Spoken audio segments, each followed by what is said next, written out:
Bonsoir, ravi de vous retrouver pour cette nouvelle édition. Dans l'actualité de ce lundi 7 juin, la procréation médicalement assistée pour toutes les femmes, de nouveau en débat. La mesure figure dans le projet de loi bioéthique réexaminé par les députés depuis ce lundi après-midi. Les opposants au texte ont appelé à des rassemblements à Paris et dans plusieurs villes. Au Sables-d'Olonne, la Manif pour tous a organisé un rassemblement place du tribunal pour rappeler son refus de voir la PMA s'ouvrir aux femmes célibataires et lesbiennes. En réponse, des partisans de la PMA pour toutes étaient rassemblés pour défendre la mesure. Il y a des tas de dispositifs que nous contestons pour leur bien par rapport à l'ensemble des personnes dans cette loi. Alors, le premier article est la PMA sans père, c'est-à-dire qui permet de faire de la procréation artificielle avec des dons de gamètes sans que l'enfant puisse connaître son père. Donc on crée un accident. Il arrive dans la vie que des enfants perdent leur père, c'est un accident. Ici, on crée l'accident. Voilà, et c'est cela que l'on conteste. Moi, j'ai 68 ans. J'ai combattu. J'ai combattu contre des lois concernant l'IVG, concernant après la liberté des femmes, le droit des femmes et le droit d'être père. Parce qu'on inclut le tout, nous, dans notre liberté, c'est que nous sommes libres de choisir si nous voulons un enfant, si nous n'en voulons pas. Et le texte sera examiné jusqu'au 11 juin, puis repassera ensuite devant le Sénat. L'actualité, c'est aussi en bref les suites de la mort de 2 retraités à Notre-Dame-de-Riez ce week-end. La piste criminelle est privilégiée par le parquet des Sables-d'Olonne. Le fils du couple, âgé d'une trentaine d'années, a été interpellé et placé en garde à vue. Les corps des 2 victimes ont été retrouvés à leur domicile. Selon les premiers éléments, la mort ne serait pas due à l'utilisation d'une arme à feu. Des autopsies ont été demandées. Évoquons à présent le bac 2021. C'est cette année que la réforme de l'examen entre pleinement en vigueur avec l'instauration d'une nouvelle épreuve finale, le grand oral. Il s'agit d'un entretien avec un jury autour d'un sujet que le candidat a préparé. L'objectif est de préparer les lycéens à prendre la parole en public et à développer une argumentation. Alors comment les élèves de terminale se sont-ils préparés à ce grand oral? Comment appréhendent-ils cette nouvelle épreuve? Réponse dans ce reportage de Marie-Aimée Copleutre, tourné au lycée Jeanne d'Arc de Montaigu-Vendée. Je regarde tout le monde. Dans les salles de classe, les élèves de terminale se concentrent sur leur voix, leur gestuelle et leur posture. Pour le grand oral, chacun d'entre eux devra parler devant un jury de 2 personnes pendant 20 minutes. On leur demande malgré tout d'être convaincants sur un temps donné et par rapport à une question donnée. Donc l'idée, c'est vraiment d'être efficace en fait sur 5 minutes.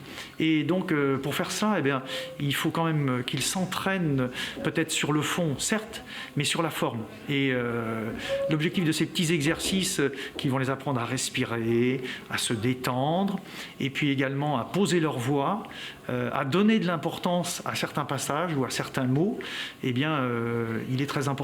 L'oral sera décomposé en 3 parties. Une première partie de 5 minutes où ils devront répondre à une question sur un thème de leur choix en fonction de leur spécialité. Mathématiques, langue, culture européenne ou encore histoire. Une deuxième partie de 10 minutes où ils répondront aux questions du jury sur leur sujet.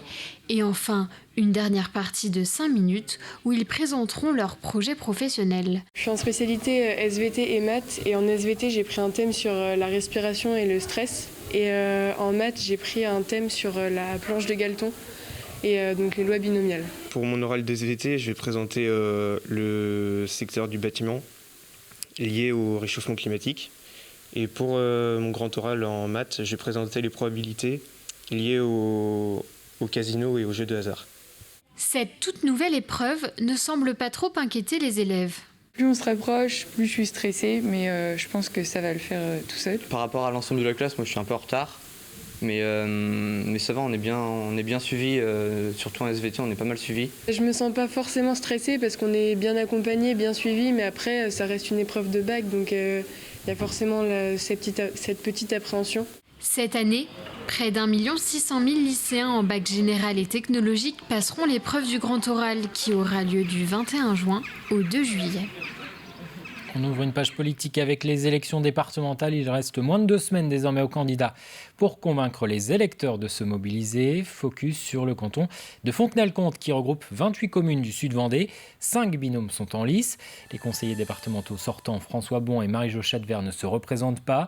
La majorité sortante soutient Stéphane Guillon, maire de Bouillé-Courdeau, et Leslie Gaillard, ex-adjointe à la mairie de Fontenay-le-Comte.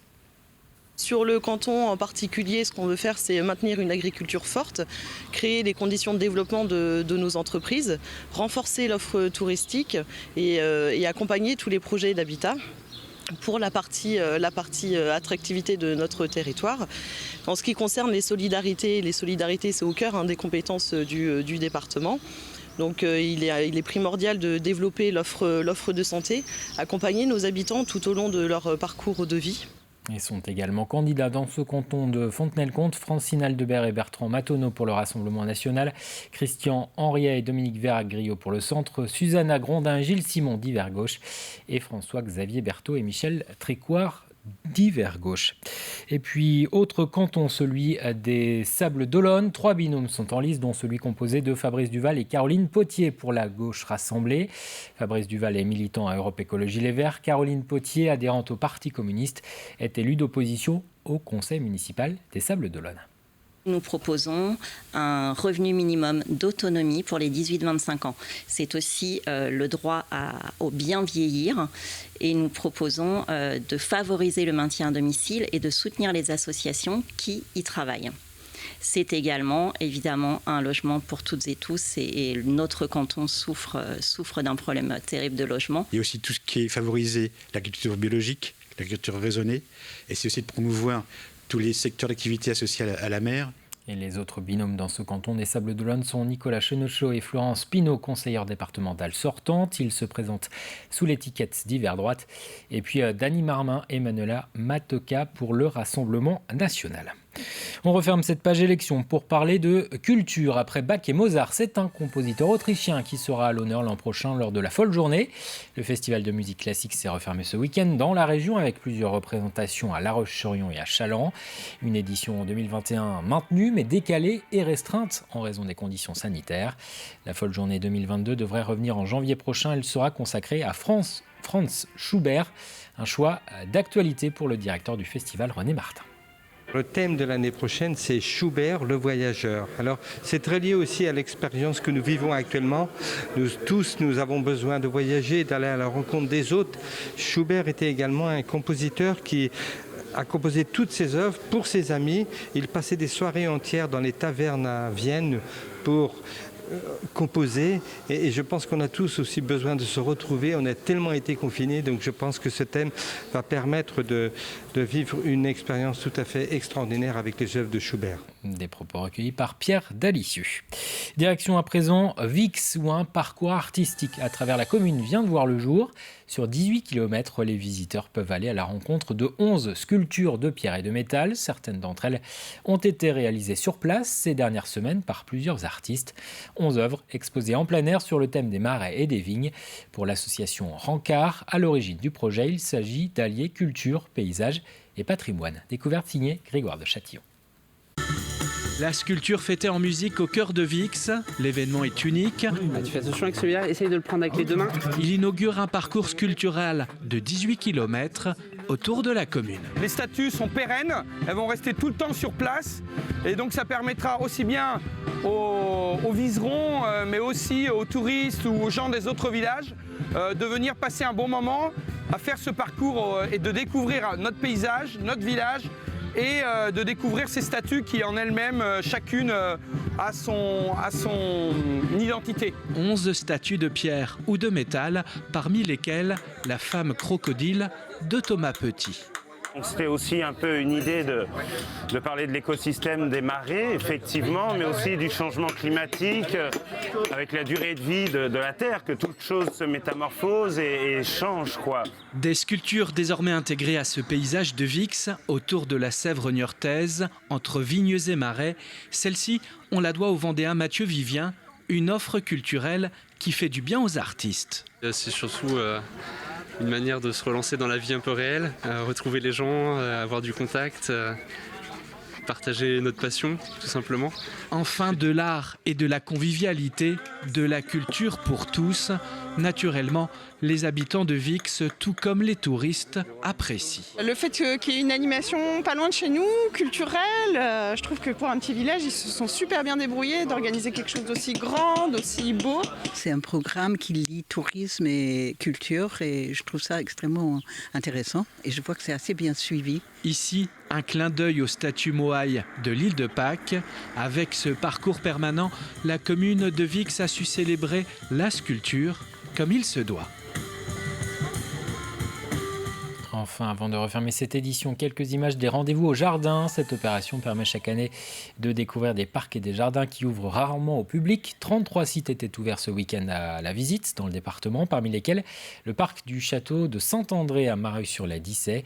Il a été aménagé à proximité de la vallée du Lay au XIXe siècle et dispose aujourd'hui d'une collection importante de rosiers et de clématites.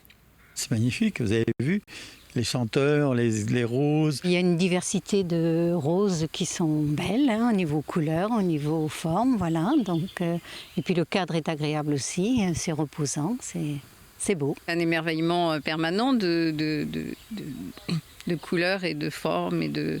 C'est avoir autant de variétés dans un espace aussi petit, c'est super. Là, on prend le pique-nique dans le jardin, c'est merveilleux. On passe aux prévisions météo pour ce mardi, une journée ensoleillée au programme, quelques rares nuages localement.